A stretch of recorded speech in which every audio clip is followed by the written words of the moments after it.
Vamos a dar inicio a la charla de hoy, que es de terapias extracorpóreas en intoxicaciones. Pues siempre que nos encontremos ante un paciente intoxicado, sí, pues debemos iniciar el enfoque con el ABC que ya conocemos y hacer una evaluación completa del paciente, evaluar pues los signos vitales y presión arterial, frecuencia respiratoria, determinar tempranamente si el paciente requiere un manejo avanzado de la vía aérea con soporte ventilatorio, o que requiere pues soporte circulatorio, y dar todas estas terapias de soporte. Y muy importante acá determinar pues si hay un antídoto específico que nos pueda ayudar pues al manejo de esa intoxicación, ¿sí? Posteriormente, después de haber todo hecho, de haber hecho todo esto, es que vamos a evaluar pues, si el paciente puede llegar a necesitar en algún punto determinado de algún tipo de terapia extracorpórea, ¿sí? Y todo esto va a depender de muchos factores. Uno de ellos pues va a ser como el perfil de seguridad de xenobióticos, y sobre todo xenobióticos pues que tengan una vida media muy corta, que se espera pues que la intoxicación sea corta, entonces posiblemente no se beneficien de terapias extracorpóreas, o si hay disponibilidad de un antídoto en específico para un tóxico en específico, ¿sí? Que va a ser pues generalmente con costos pues mucho menores y mucho menos mórbido para los pacientes. Entonces estos son unos datos pues digamos que alentadores, y que básicamente las terapias extracorpóreas solo se van a necesitar en el 0.1% de los casos de los pacientes intoxicados, y lo que se busca con este tipo de terapias es promover la eliminación de los tóxicos, ¿sí? O que apoyen o reemplacen temporalmente un órgano vital, ¿sí? Lo que se ha llamado pues típicamente como una terapia de reemplazo renal, que debería pues hay muchos autores que describen que debería nombrarse como una terapia de soporte y no tanto de reemplazo. ¿Listo?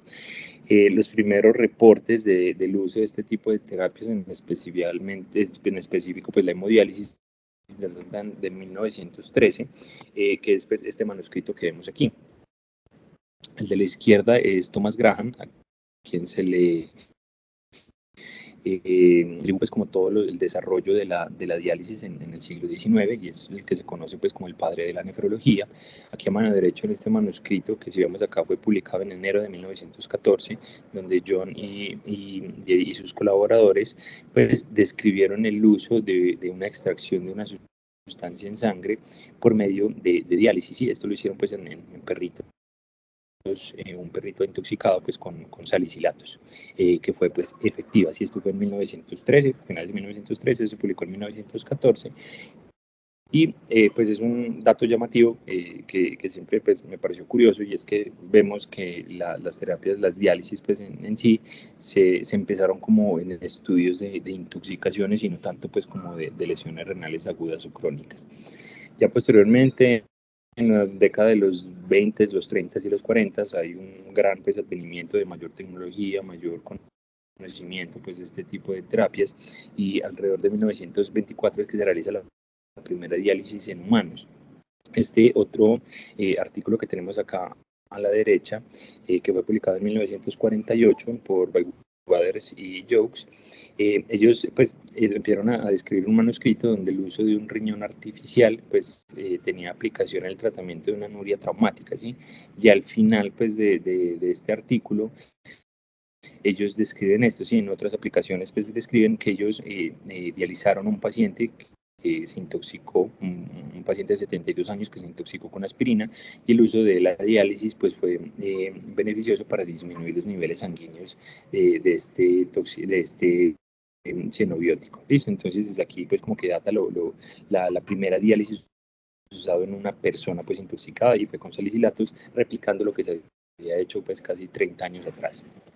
Posteriormente, en 1948, tenemos otra publicación de Schneider, que nos habla básicamente como de todos los avances que se tenían hasta la época, y las sustancias que se creían pues que eran dializables, y teniendo énfasis sobre todo con los barbitúricos y los salicilatos, y ellos describen una serie de casos en pacientes que usaron pues la hemodiálisis, y principalmente vemos acá que el grueso pues de pacientes fue en una lesión renal aguda y crónica, donde vemos pues que la supervivencia, que es este color más oscurito que se ve acá, pues fue más bien pobre en estos pacientes. Pero hay un datico aquí importante, que es casi 25 pacientes que tuvieron con intoxicaciones y se llevaron a diálisis, donde vemos que pues la mayoría de estos pacientes sobrevivieron. ¿Listo? Entonces esto fue pues a finales de los 40 y a estas épocas, sobre todo en la década de los 50, se creía pues que casi todas los xenobióticos, las intoxicaciones tenían un potencial de tratarse con hemodiálisis. Sin embargo, pues años posteriores empezó a conocer más sobre la dinámica de la diálisis y empezó a tener más conciencia o más conocimiento de la cinética de los distintos xenobióticos, y digamos que se perdió pues el uso de este tipo de terapias por muchos años, hasta aproximadamente unos 20-24 años, que ya veremos pues que el grupo STRIP se formó y da como mayor fuerza a este tipo de recomendaciones. Esta es un articulito publicado en el 2011 que me llamó pues bastante la atención. Es un librito que se llama de toxicología para los nefrólogos. Lleva un artículo aquí muy curioso, pues un título muy curioso que habla pues como la traducción literal sería pues como de la purificación sanguínea en toxicología. Hablan de que es como el patito feo pues de los nefrólogos, ¿sí?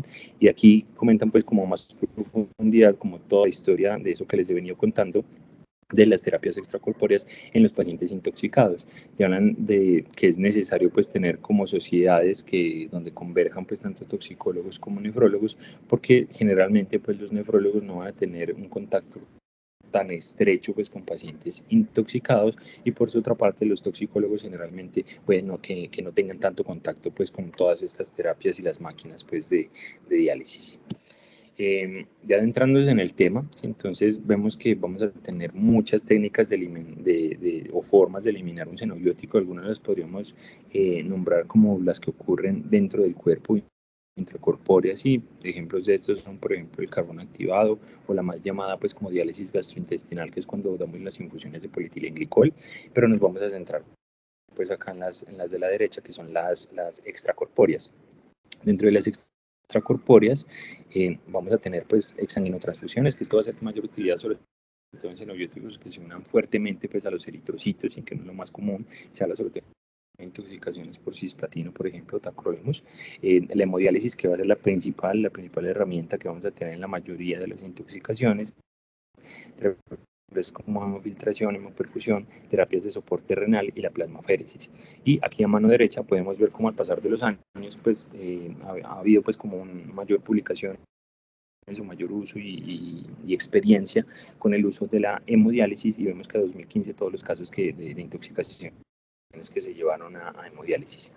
No es así, pues hay otras técnicas que han perdido utilidad, como por ejemplo la diálisis peritoneal, que ya hablaremos del por qué esto no tiene cabida pues, en el paciente intoxicado agudo, y otro tipo de terapias que uno esperaría pues que también tengan como mayor uso en este tipo de paciente, como las terapias renales continuas, pero también haremos una acotación más adelante de que no es la más efectiva, ¿sí? Esta otra tabla ahorita nos divide por quinquenios todas las publicaciones que se han hecho, pues los usos, digamos, de terapia extracorpórea en distintos xenobióticos. Vemos que la mayor tasa de diálisis se lleva a cabo principalmente en intoxicaciones por etilenglicol y por litio. Un dato importante es que un porcentaje considerable de pacientes intoxicaciones por acetaminofén a hemodiálisis, y también pues los salicilatos, ¿sí? Tenemos como un poquito de menos casos con metanol, teofilina, ya muchos menos casos pues con carbamazepina, barbitúricos e incluso el ácido valproico. Entonces, ya después de hacer como toda esa valoración primaria del paciente, darle el manejo inicial, terapia de soporte, antídoto en caso de que contemos pues con él, debemos tener en cuenta o llevar a consideración entonces como todas estas características, ¿sí? Entonces, primero que todo sería, ¿qué beneficios me ofrece el llevar al paciente a una terapia extracorpórea, llámese diálisis, por ejemplo, en cuanto al manejo estándar? ¿Sí? Si ahí pues me ayuda a eliminar más rápidamente el xenobiótico, tal vez lo voy a ayudar es como para tratar trastornos metabólicos concomitantes, ¿sí? Si el uso de la terapia extracorpórea me va a superar las complicaciones, como sabemos, pues para esto necesitamos un catéter Majur, casi un catéter de alto flujo, que va a tener sus potenciales riesgos pues, en cuanto a la inserción. Muchas de estas terapias requieren anticoagulación, ¿sí? Entonces digamos que no son pues, terapias inocuas, y debemos sopesar todos estos riesgos y beneficios en el paciente. y obviamente pues los costos, y podríamos acotar aquí también pues la disponibilidad de este tipo de terapias. Indicaciones generales, la primera va a ser la más importante y posiblemente pues suene como la más obvia, y es que el xenobiótico sea extraíble por medio de estas terapias de extracción, de eliminación extracorpórea, ¿sí? Y ya veremos que hay básicamente 4 características que se deben cumplir para que un xenobiótico sea eliminado por medio de este tipo de terapias. Que el paciente no responda al manejo inicial, y nuevamente lo nombro, pues las terapias de extracción, de eliminación extracorpórea no van a ser como el manejo inicial en el paciente. Si la vía de eliminación del xenobiótico está alterada, ejemplo clásico, pues por ejemplo el litio que se elimina por vía renal, pues el paciente tiene una lesión renal aguda, si está en un código 3, está anúrico, pues no va a ser posible eliminar ese xenobiótico, ¿sí? Entonces en estos escenarios podría cobrar mayor valor las terapias de eliminación extracorpórea. Que tengamos alta cantidad, o más bien altas concentraciones del xenobiótico en sangre, lo cual nos podría pues como hacer que la intoxicación perdure durante más tiempo, y trastornos comitantes que sean corregidos por la diálisis, y el paciente que esté entonces acidótico o esté con una hipercalemia. ¿Cuáles son las distintas técnicas que contamos? Estas son como las principales: técnicas de difusión, convección, absorción o centrifugación y separación. Entonces, técnicas de difusión, básicamente tenemos hemodiálisis y diálisis peritoneal. En convección tenemos la hemofiltración, absorción la hemoperfusión, y con centrifugación y separación la terapia de reemplazo plasmático o plasmaféresis. Debemos empezar o tener en cuenta ciertos factores, tanto del xenobiótico como factores de la terapia de eliminación extrarrenal, para definir pues, si el paciente se puede beneficiar o no de estas terapias. Entonces, en cuanto a los factores del xenobiótico, estas son las 4 características que les nombraba, que nos van a definir si un xenobiótico se puede dializar o no. Uno de ellos es el tamaño molecular. Ya veremos pues que dependiendo de cada técnica, qué rangos de tamaño molecular nos va a eliminar, ¿sí? Se acepta que en general pues la mayoría de los xenobióticos van a entrar entre 100, 1000 o máximo pues hasta 5000 Daltons de peso molecular, y veremos pues cuáles son como las técnicas que eliminan este grupo de xenobióticos. El enlace proteico, esto hace énfasis en el porcentaje de unión a proteínas, que también va a ser muy importante, porque estas terapias solo van a eliminar el xenobiótico que esté libre en sangre. Si ya la que esté en unión a proteínas, generalmente, por ejemplo, la hemodiálisis no lo va a poder extraer con facilidad. El volumen de distribución también es muy importante. Se acepta que volúmenes de distribución más bajos pues van a hacer van a generar pues que el xenobiótico se concentre principalmente en sangre, ¿sí? Y no se distribuya pues en los distintos compartimentos u órganos. Y el aclaramiento endógeno, tasa de eliminación endógena, que también debemos considerarla. Esto pues es más como de la cinética de cada sustancia, pero se acepta que para que un medicamento, pues un xenobiótico, perdón, sea eliminado por una hemodiálisis, por ejemplo, la terapia extracorpórea debería ser de al menos el 30%, llegar a una tasa de eliminación de al menos el 30% de la tasa de eliminación endógena. Y con los factores de las distintas terapias que debemos tener: el proceso de eliminación, que son las distintas técnicas que nombré previamente, ¿sí? Las características de la membrana. Y esto es muy importante porque esto nos va a permitir el manejo, pues, por ejemplo, de la hemodiálisis con mayores flujos, mayores tasas de flujo sanguíneo, ¿sí? Y me va a permitir eliminar distintos tamaños de moléculas. Y el gradiente de concentración va a ser de mayor importancia, sobre todo para las técnicas de difusión, llámese hemodiálisis, y la tasa de flujo, que va pues también de la mano con las características de la membrana. Entonces, porque el peso molecular es importante, entonces es como de las principales condiciones que deben cumplir. Vemos que la hemodiálisis, menos inicialmente, pues con los equipos más viejitos, se aceptaba que la hemodiálisis se eliminaba hasta un máximo de 500, 1000 sustancias, pues de máximo 500 a 1000 Daltons.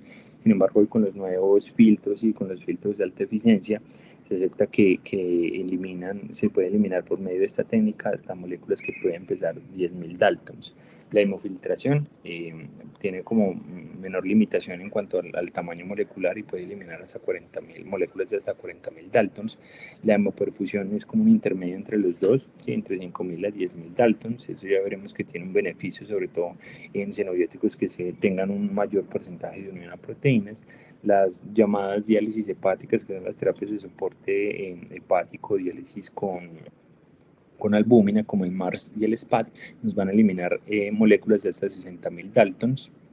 Y el Prometheus System también nos va a eliminar pues ya moléculas de mucho mayor tamaño, de hasta 200.000 Daltons.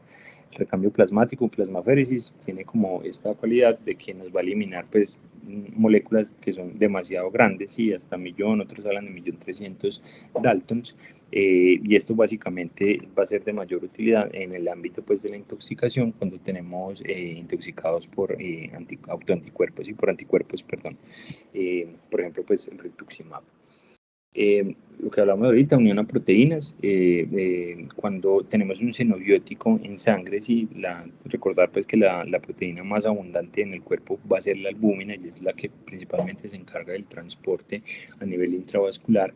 Entonces los xenobióticos también se van a unir a la albúmina y van a formar ese complejo albúmina-xenobiótico. ¿Cuál es el problema de esto?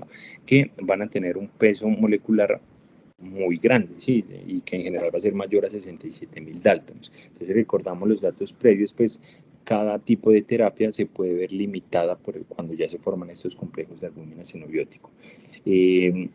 Las terapias de eliminación extracorpórea pues solo van a eliminar la fracción libre del xenobiótico, y se ha aceptado pues como un punto de corte de hasta 80% de unión a proteínas para definir que una terapia puede ser efectiva o no, ¿sí? En general, pues mayor del 80%, las terapias de hemodiálisis y hemofiltración van a perder utilidad, pero otras técnicas como hemoperfusión y la plasmaféresis pueden seguir teniendo utilidad a pesar de tener porcentajes altos de unión a proteína. ¿Qué debemos considerar aquí además? Que hay sustancias, por ejemplo el ácido valproico y los salicilatos, que presentan saturación de proteínas. Si se satura la albúmina, pues cuando hay mucha concentración de este xenobiótico en plasma, y genera pues que mayor fracción libre del xenobiótico se encuentre libre en el plasma, y puede hacer más fácil pues la eliminación por medio de una hemodiálisis, por ejemplo. Y hay otras sustancias que por el contrario no van a tener unión saturable de proteínas en sobredosis. Sin embargo, al iniciar terapias de eliminación extracorpórea, podemos ir eliminando lentamente esas fracciones libres a nivel plasmático, y esto genera pues como en pro de hacer un equilibrio de esas concentraciones del xenobiótico, que se disocien de la unión al complejo albúmina-xenobiótico y se empiecen a liberar mayores cantidades de este xenobiótico a sangre, ¿sí? Entonces, digamos que este es como el principal razonamiento que se hace para la utilidad de las terapias continuas. Generalmente la hemoperfusión es de los más eficientes cuando hablamos de terapia de reemplazo renal.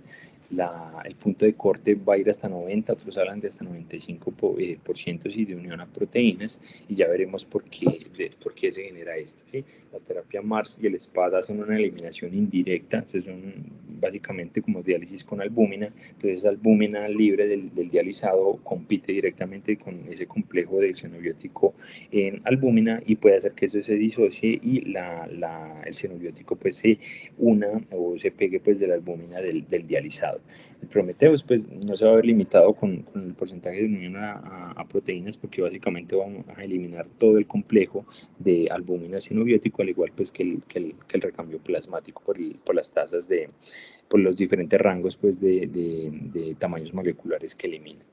Y esto es básicamente como el resumen de esta partecita que les he nombrado. Aquí en el eje de la Y tenemos el peso molecular, en el eje de las X la unión a proteínas, y como vemos acá, pues la técnica que principalmente vamos a usar en este tipo de pacientes va a ser la hemodiálisis. La hemofiltración lo que nos permite es eliminar moléculas de tamaño intermedio a grandes, y en comparación pues con la hemodiálisis, la hemoperfusión, que tiene pues como un rango de tamaño molecular para eliminar estos xenobióticos similar a la hemodiálisis y a la hemofiltración. Sin embargo, pues nos permite eliminar xenobióticos que tengan un porcentaje mayor de unión a proteínas. Y por último, pues la plasmaféresis, que pues si no se va a ver tan limitada por la unión a proteínas, ni tampoco pues tiene mayor rango de eliminación de moléculas de mayor tamaño. Y estos punticos que vemos acá son como la mayoría de xenobióticos. Y si vemos bien, pues la gran mayoría de estos xenobióticos van a estar entre 100 y 1000 Daltons. Y esto nos hace pues de que casi todos estos tóxicos sea posible eliminarlos por medio de hemodiálisis. Otro de los datos importantes y las características importantes del xenobiótico es el aclaramiento endógeno, esa tasa de eliminación endógena. A menor eliminación endógena, pues vamos a tener que en la instauración de una terapia de eliminación extracorpórea va a tener mayor potencial de beneficio. Esto es como un dato que se tiene en cuanto a los que han evaluado pues como la cinética de los distintos xenobióticos, y cuando la tasa de eliminación endógena es menor a 4 litros kilo minuto, posiblemente tenga mayor éxito la terapia de eliminación extracorpórea. También se debe tener en cuenta la vía de eliminación, lo que nombré el ejemplo de que tenga una falla renal o tenga una falla hepática, ¿sí? Entonces no se van a eliminar esos xenobióticos del cuerpo, por lo cual pues en este tipo de contextos va a ser importante tener ahí presentes las terapias de reemplazo renal. Y nuevamente la vida media también del tóxico, porque pues sustancias de vida media que sean muy cortas, pues también esperamos que la toxicidad sea muy corta, y estos pacientes pues generalmente no se van a beneficiar de este tipo de terapias, a comparación pues de sustancias que tengan vidas medias muy largas. Esto es como las tasas de eliminación que nos permiten pues las distintas terapias. Podemos sacar la limitación que tiene la diálisis peritoneal, que esa tasa máxima de eliminación va a ser de hasta 16 mililitros minuto. La plasmaféresis, y conteniendo una tasa de flujo sanguíneo de hasta 140 mililitros minuto, también digamos que es como limitada la tasa de eliminación, ¿sí? De hasta 50 mililitros minuto, cuando comparamos pues con la diálisis intermitente, ¿sí? Que esto nos permite el uso de tasas de flujo sanguíneo mucho más altas, de hasta 400 mililitros minuto. Muchos autores aquí nombran pues que en general por encima de 300 puede que no se vea como tanto impacto en la tasa de eliminación, y cuando se habla de hemoperfusión se habla de que máximo debería ser hasta 350 mililitros minuto, ¿sí? Porque a mayores tasas de flujo sanguíneo pues se puede poner ejercer pues mayor presión en el sistema y en la membrana. Listo. Y vemos las tasas máximas de eliminación, que son de hasta 240 mililitros minuto. Las terapias de reemplazo renal, lo que nombramos pues que también se han visto limitadas, y es básicamente por esto, porque las tasas de flujo sanguíneo que utilizamos acá son mucho más bajas si las comparamos con las terapias intermitentes de 180 mililitros minuto, y esto va a impactar finalmente en las tasas de eliminación, ¿sí? Que son de hasta 52 mililitros minutos. Volumen de distribución. ¿Cómo podríamos definir el volumen de distribución? Podría ser como ese volumen que necesitamos, y el volumen teórico que necesitamos para diluir el xenobiótico para lograr concentraciones equiparables con el plasma, ¿sí? Entonces, ¿por qué es importante el volumen de distribución? Lo que nombramos que las terapias de eliminación extracorpórea solo eliminan el xenobiótico desde el compartimento vascular. ¿Y cuáles son las sustancias que se mantienen en el compartimento vascular? Básicamente las que tienen bajo peso molecular, las que son hidrofílicas y tienen un volumen de distribución bajo. Lo que inicialmente se había estudiado es que idealmente pues el volumen de distribución, para que sea digamos como eliminado con facilidad, estos xenobióticos sean eliminados con facilidad por este tipo de terapias, debería estar por debajo de 0.4, 0.6 litros por kilo, pero deliberadamente se ha tenido como este punto de corte un poquito más alto, con un volumen de distribución de entre 1 a 2 litros por kilo, ¿sí? ¿Qué es lo que nos habla este volumen de distribución? Que básicamente a mayor volumen de distribución, el xenobiótico se distribuye más fácilmente por los distintos compartimentos del cuerpo. En general, pues no se ha visto que haya una superioridad en las diferentes técnicas de eliminación, y tener presente acá pues que la vida media va a depender tanto del volumen de distribución como del clearance o la tasa de eliminación. Entonces lo que buscamos con las técnicas extracorpóreas es aumentar esta tasa de eliminación del xenobiótico, ¿sí? Como vimos previamente, pues la que nos genera pues como mayor impacto acá van a ser las terapias intermitentes. Y tener en cuenta también la cinemática multicompartimental. Aquí podríamos recordar todo el mecanismo de acción del paraquat, en donde podemos tener inicialmente concentraciones altas en plasma, por ejemplo, llevar al paciente a una hemodiálisis, estoy poniendo como ejemplos hipotéticos, ¿sí? Y posteriormente termina pues mi terapia intermitente, ¿sí? ¿Qué es lo que pasa cuando tenemos una cinética multicompartimental? Que se va, digamos, como eliminando o sacando, sí, pues como concentraciones de ese xenobiótico desde los distintos tejidos nuevamente al plasma, y esto lo que genera es que se aumenten esos niveles tóxicos en plasma o se genera un efecto de rebote. Por esto, en este tipo de sustancias pues, que tienen cinética multicompartimental, como son pues, el Paraquat, es que van a tener mayor impacto las terapias de reemplazo renal continuas. Listo, incluso algunos autores hablan como dejar hemodiálisis intermitente para disminuir rápidamente los niveles y posteriormente, durante ese tiempo que no se hacen las diálisis intermitentes, continuar con diálisis continuas para evitar precisamente ese efecto de rebote. Ese es ya como el resumen como de toda esta cinemática pues, y mecanismos de acción de los distintos técnicas que tenemos de eliminación extracorpórea. Aquí tenemos hemodilución, actúa por medio de difusión, ya más adelante vamos a ver de qué trata cada cosita de estas. Los puntos de corte para los tamaños moleculares o el peso molecular pues va a ser en general hasta 10.000 Daltons, ¿sí? La unión a proteínas va a ser menos del 80%, vemos que pues comparte muchas características con la hemofiltración, solo que actúan distintamente, y la hemoperfusión, que actúa por absorción, va a tener unos rangos de eliminación de sustancias entre 5.000 a 10.000 Daltons y tasas de unión a proteínas hasta 90, máximo 95%. Todas estas sustancias pues debemos tener en cuenta que deben tener un volumen de distribución bajo, idealmente por debajo de 1, se acepta máximo hasta 2 litros por kilo. Diálisis con albúmina, sí, pueden tener un mecanismo de difusión o convección, la terapia MARS y el SPAD, lo que nombramos previamente, sustancias de hasta 60.000 Daltons, el Prometheus, pues, que nos ayuda a eliminar moléculas de tamaño incluso mayor a 100.000 Daltons, y las terapias pues, de plasmaféresis, que son las que menos se van a limitar por el tamaño y generalmente pues, no tienen restricciones en cuanto a los porcentajes de unión a proteínas. Eso es lo que les venía nombrando, sí, que les he nombrado mucho, que difusión, convección, ¿sí? Absorción, pero básicamente esos son como los distintos mecanismos por el cual actúa cada tipo de terapia de eliminación extracorpórea. Entonces, cuando hablamos de difusión, básicamente hablamos de hemodiálisis y diálisis peritoneal. ¿Cómo funciona esto? Entonces tenemos aquí, podemos ver en la gráfica a mano izquierda, es como, supongamos que es como la sangre del paciente, ¿sí? Y este otro es el flujo que tenemos con el dializado. Estos dos compartimentos van a estar separados por una membrana que es semipermeable. El flujo sanguíneo va por un lado y el flujo del dializado va por otro, y se supone que esto pues, nos va a aumentar esa tasas de eliminación.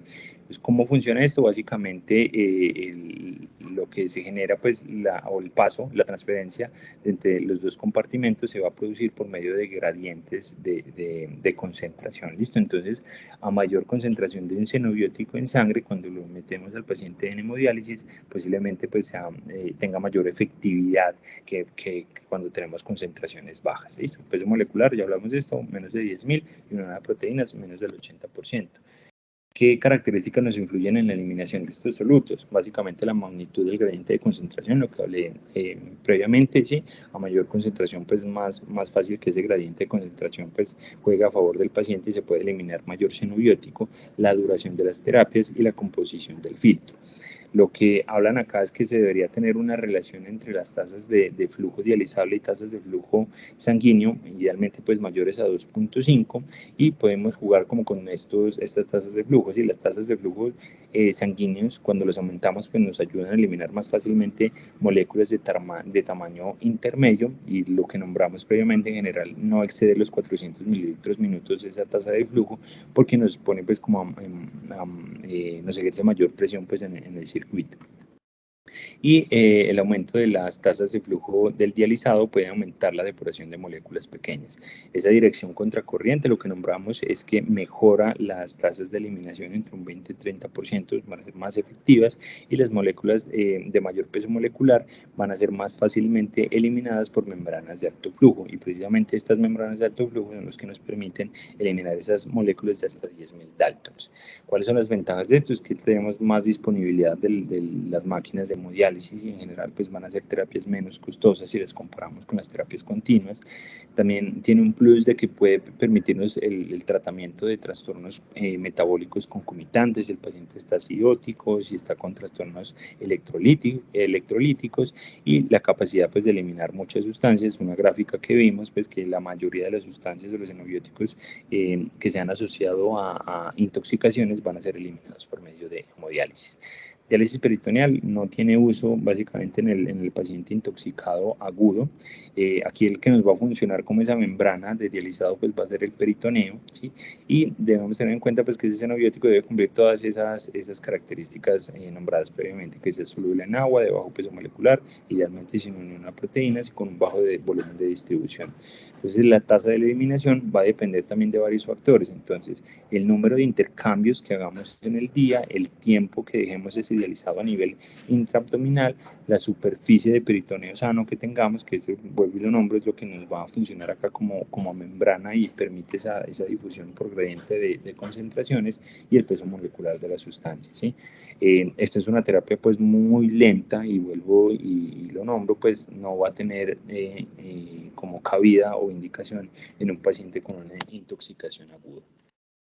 Técnicas de convección es la hemofiltración. En esta técnica podemos ver acá en la imagen, es donde el soluto y el solvente se van a eliminar mediante arrastre, y esto depende de que vamos a infundirle al paciente un nuevo líquido, ¿sí? Y se ejerce pues una mayor presión hidroestática que va a barrer todo ese solvente y ese soluto por medio de la membrana semipermeable. Obviamente pues como se barre todo ese líquido, se requiere pues el reemplazo de un líquido que sea pues para lograr mantener la homeostasis de la circulación. Y esto nos permite pues eliminar moléculas de hasta 50.000 Daltons, que influyen en la eliminación de solutos en técnicas de hemofiltración. Aquí ya no hablamos tanto pues de la tasa de flujo del dializado, sino del ultrafiltrado, de la reposición de líquidos que hagamos, la cantidad de líquido total que repongamos, y vuelvo a lo nombro, eso funciona es por presión hidrostática, y el tipo de hemofiltro que usemos. Entonces la eliminación va a aumentar a medida que vayamos aumentando pues, o con tasas de flujo más altas, tanto de sangre como de ultrafiltrado. Las membranas de alto flujo, al igual que en la hemodiálisis, pues nos van a permitir la eliminación de solutos cada vez mayores, y las membranas pues con mayor área de superficie van a soportar mayor presión y la van a soportar durante más tiempo, ¿sí? Entonces este tipo de membranas son como las de elección, porque me permite pues mantener el paciente en esta terapia pues en hemofiltración durante más tiempo. ¿Qué diferencias puede haber entre difusión y convección? Básicamente pues como vimos en la gráfica, es un ejemplo muy equiparable en cuanto a la eliminación de xenobióticos, si hablamos pues del peso molecular y del porcentaje de unión a proteínas, y se habla que incluso pues si metemos a un paciente en hemofiltración, seguramente hacer terapias combinadas de hemodiafiltración posiblemente no nos ejerza mayor beneficio en el paciente que si dejamos con hemofiltración solo, ¿sí? Y la convección pues es mejor para la depuración de moléculas pues de tamaño intermedio. Terapias continuas es lo que usamos principalmente en pacientes con inestabilidad hemodinámica. Si esos pacientes pues, que le metemos en hemodiálisis intermitente, pues seguramente se van a choquear, no la van a tolerar, y vamos a usar esas técnicas por un periodo de tiempo más corto, que no va a ser lo ideal en los pacientes. ¿Cuál es el problema? Que vemos esas tasas de eliminación van a ser mucho más lentas, y se habla de que la eliminación del xenobiótico por medio de terapias continuas va a ser entre un 50-80% menores que las terapias intermitentes. Algunos dirán, pues bueno, podemos usar SLED. SLED, pues digamos que es como una terapia mixta, que no es como ni terapia continua, pero tampoco intermitente. Se diferencia pues de las terapias continuas, que la usamos durante un tiempo más corto, si usamos tasas de flujo del dializado y flujo sanguíneo pues más elevadas. Sin embargo, no se ha demostrado pues que tengan como mayor beneficio la terapia SLED frente a las terapias continuas. Y de hecho se habla que los solutos de mediano a tamaño pues, mayor se van a eliminar mejor por terapias de reemplazo renal continuas en comparación con el SLED. Y básicamente, pero tanto el SLED como las terapias continuas no van a ser una opción si se requiere eliminación urgente. Van a cobrar mayor utilidad, sobre todo en el efecto rebote, en esos xenobióticos que tienen esa cinética multicompartimental. Finalmente, pues la perfusión que funciona por medio de absorción. Como vemos acá, pues esto no tiene como un contraflujo desdializado, ¿sí? Es un solo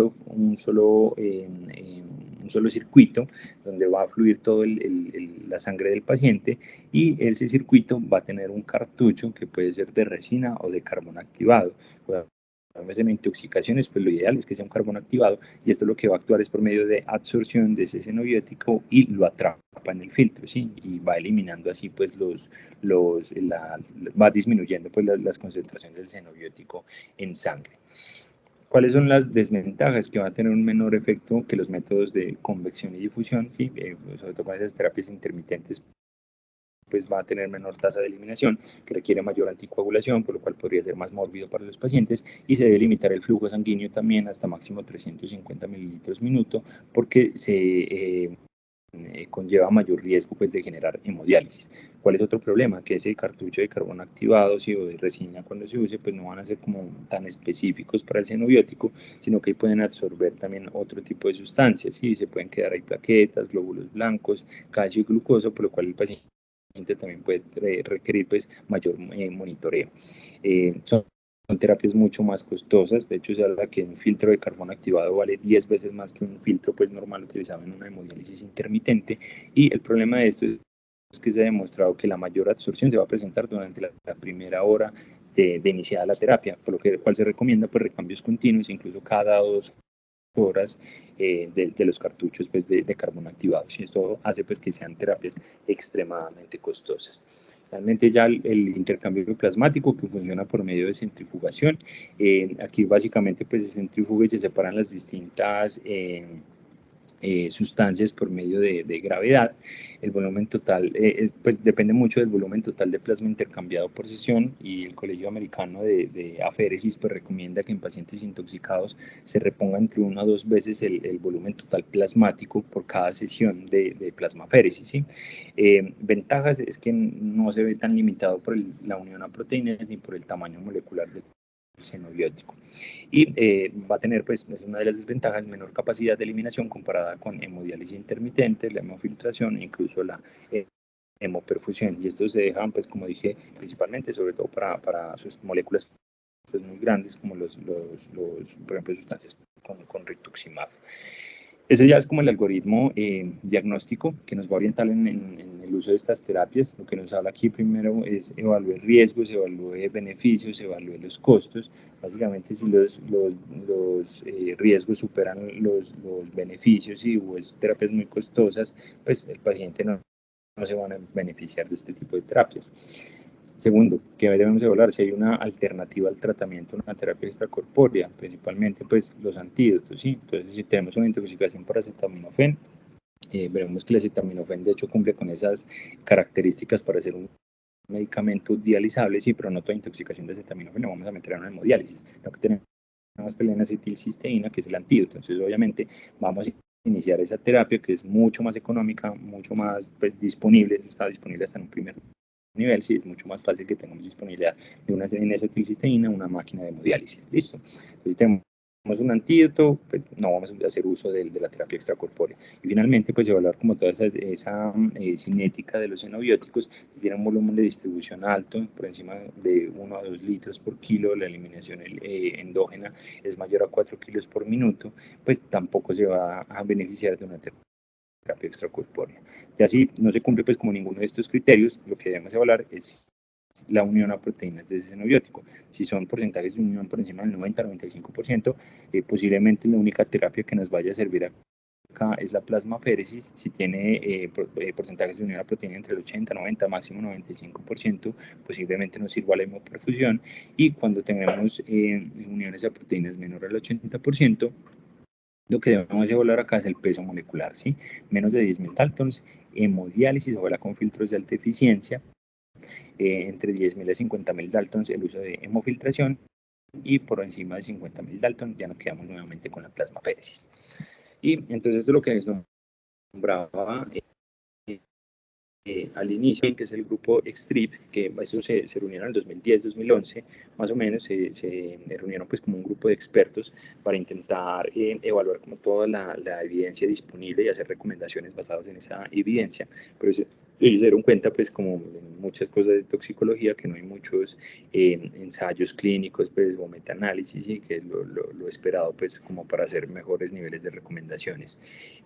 Actualmente pues este grupo XTRIP lo compone más de 20 sociedades distintas, que están dadas pues, por sociedades de toxicología, nefrología, pediatría, medicinas de urgencias y cuidado crítico.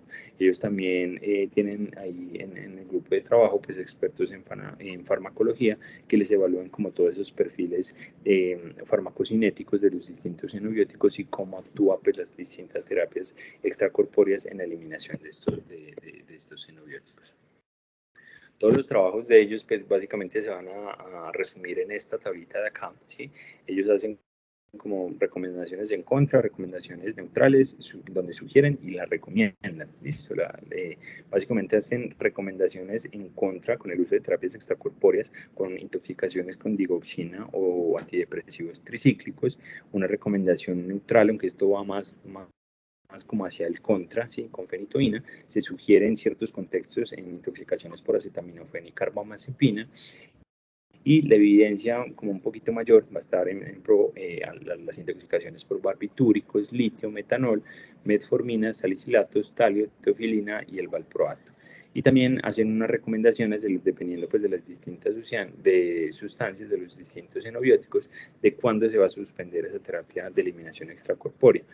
Son muchos criterios, pero básicamente todos deben cumplir estos tres: que se presente mejoría clínica, que haya mejoría en los parámetros de laboratorio y que las concentraciones del xenobiótico se encuentren por debajo del nivel de toxicidad.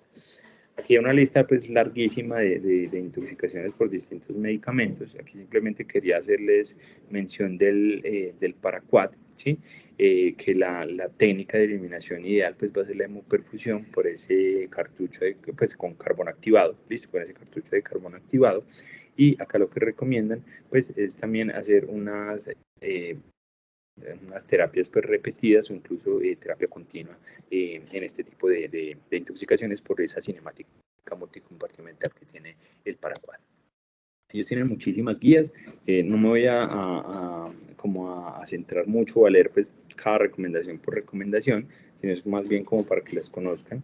Ellos hacen recomendaciones acá para intoxicación por acetaminofén y especifican que son intoxicaciones graves, y algo muy importante que podría limitar como la aplicabilidad de este tipo de guías que ellos tienen en nuestro contexto es que nosotros en muchas partes pues, no vamos a tener disponibilidad de medir las concentraciones de los distintos tipos de medicamentos, ¿sí?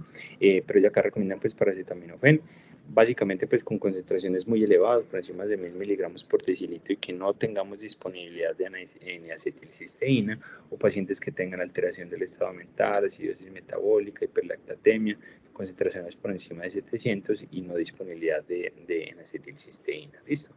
Tienen como criterios muy estrictos, y vamos a ver que básicamente la terapia de elección siempre va a ser una hemodiálisis intermitente.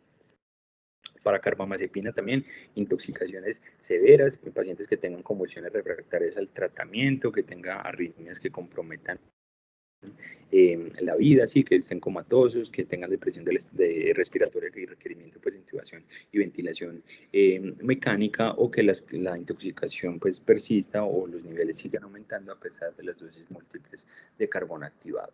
Esta también la terapia de elección aquí va a ser la hemodiálisis intermitente. Para etilenglicol, ellos tienen distintos criterios dependiendo del antídoto que se usa. Lo que nosotros tenemos aquí pues con mayor disponibilidad va a ser el etanol, el alcohol que le ponemos a los pacientes, y mayor nivel de recomendación con concentraciones superiores a 310 miligramos por decilitro. También tienen criterios dependiendo de los MOL-GAP, que para etanol, el uso de etanol pues debería estar por encima de 50, lo que recomiendan como tener presente que se podría beneficiar de terapias extracorpóreas. Y nuevamente la terapia pues de elección aquí va a ser la hemodiálisis intermitente.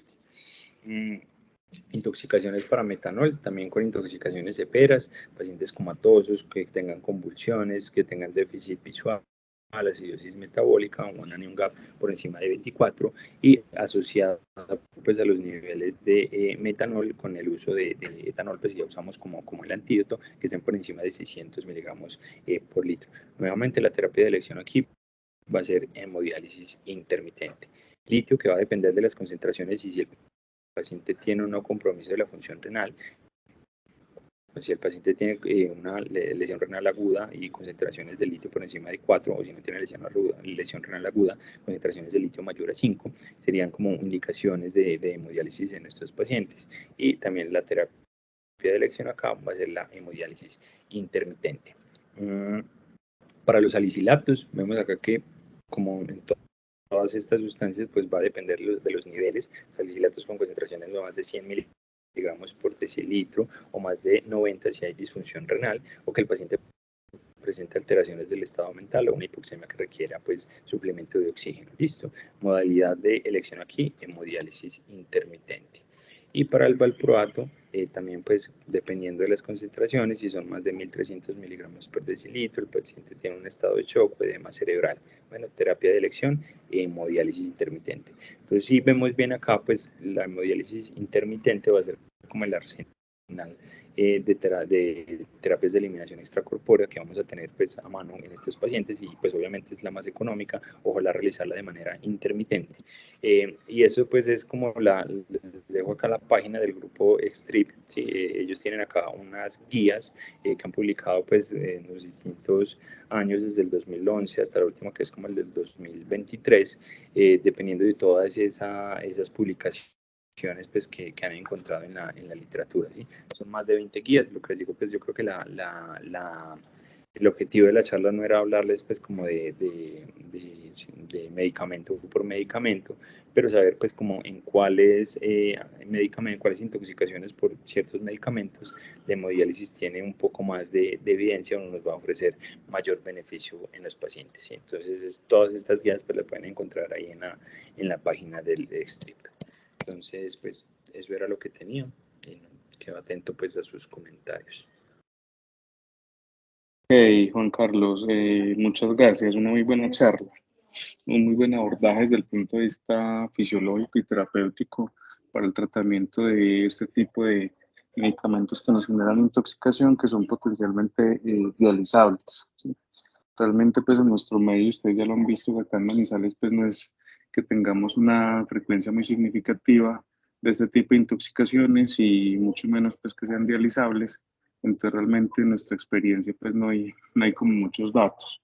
Nos está acompañando en este momento la doctora Diana Cabrera, toxicóloga. No sé si la doctora nos quiere hacer algún comentario o aporte acerca de su experiencia con este tipo de terapias. Hola, buenas noches. Pues primero agradecerle a Juan por esa presentación tan completa, ¿cierto? Y tan buena. Nuestra experiencia con la remoción de tóxicos, pues es como en casos muy particulares en las que principalmente no tenemos antídotos y en las que los pacientes pues están como en condición crítica, ¿cierto? Siempre se benefician de hemodiálisis los que son de tamaño molecular más pequeñito, que tienen volúmenes de distribución bajas y baja unión a proteínas. Y en nosotros tenemos que utilizar otro tipo de estrategias como la hemoperfusión con filtro de carbón o en algunas veces también la diálisis con concentrados de albúmina. Nos ha ido muy bien, sobre todo en las intoxicaciones más graves como aspirina, litio, paraquat, que son como las que tienen mayor mortalidad y menos posibilidad de antídotos.